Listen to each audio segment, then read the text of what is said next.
All right, 7:33 in Money. To borrow a phrase from the genius Homer Simpson, the cause of and solution to all of life's problems. Ah, so wise. Managing finances can be a major source of stress for a lot of families, but there are some ways to make balancing the budget as painless as possible. So here were some tips that you can use to get on the right financial track. Is Clay Cooper, partner and wealth management advisor at Clearview Financial Partners, Northwestern Mutual. Good morning. Good morning. Good to be back. Yeah, good to see you again. Yeah, glad to have you here. So we've got to talk about the financial stress that can come along with money. January is National Financial Wellness Month. So what does it mean to be financially well? Well, that's a great question. So I don't think about financial health as just wealth, but it's also about de-stressing, getting control of your finances, and then balancing what you want to do today with what you want to do in the future. Okay. And those seem like they should be, fun conversations to maybe think about or have, but it can be really stressful for people when we talk about this. How do you deal with those emotions? Yeah. Well, I think it first comes down to clarity. So it starts with the budget. One of my favorite exercises is one of the favorite exercises of my clients is I say, write down what you think you spend every month, and then let's go pull the bank statements and see what you're actually spending.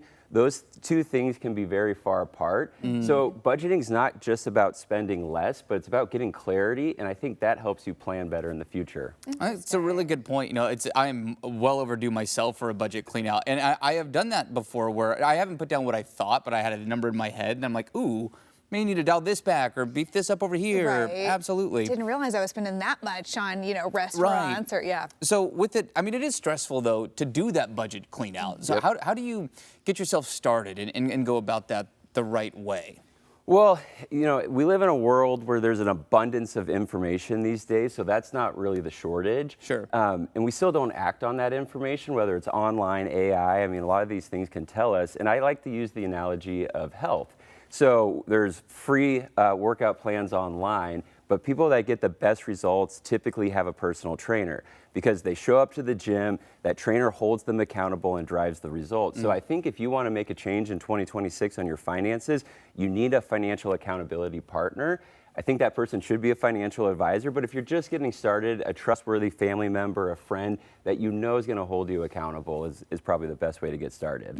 Makes a lot of sense. Well, Clay, I think a lot of people, if you ask them, how are you feeling about your finances and the economy right now? They probably say, stressed. It's the number one New Year's resolution oftentimes is to try and, lose weight, quit smoking, get your finances in order. Yeah. But how do we know when that financial stress has reached a point in your daily life where it is to a point that is causing you more stress than it needs to? Yep. So I always start with how well you're sleeping at night.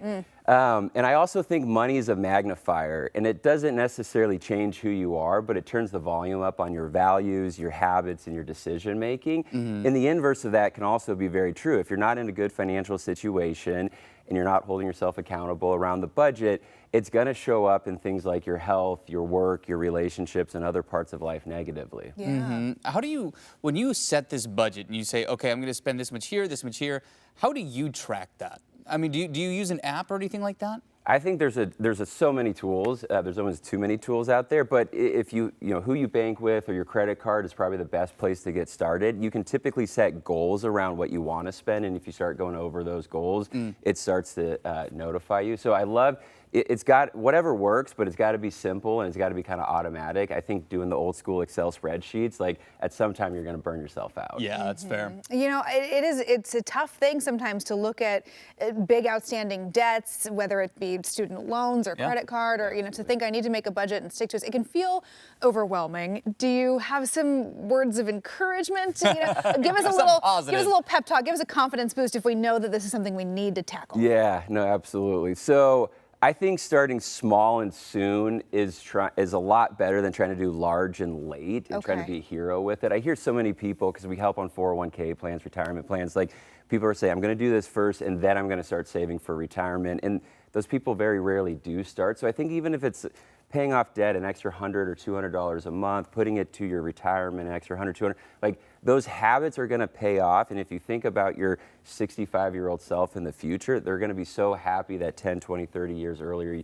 you just started these baby habits. Yeah, I like how you phrase that too. What, simple and small? Is that what you said? That's Soon great. and small, yeah. Soon and small. Soon and small. Yeah, Okay. and keep it simple as well. So Yeah. good stuff. Clay, it's always great to see you. Thanks for the time. Thank you. Yeah, some great tips there. And to see how you can cut the stress and come out with a tidier budget, you can always check out this story on KOIN.com. All right, it's 7.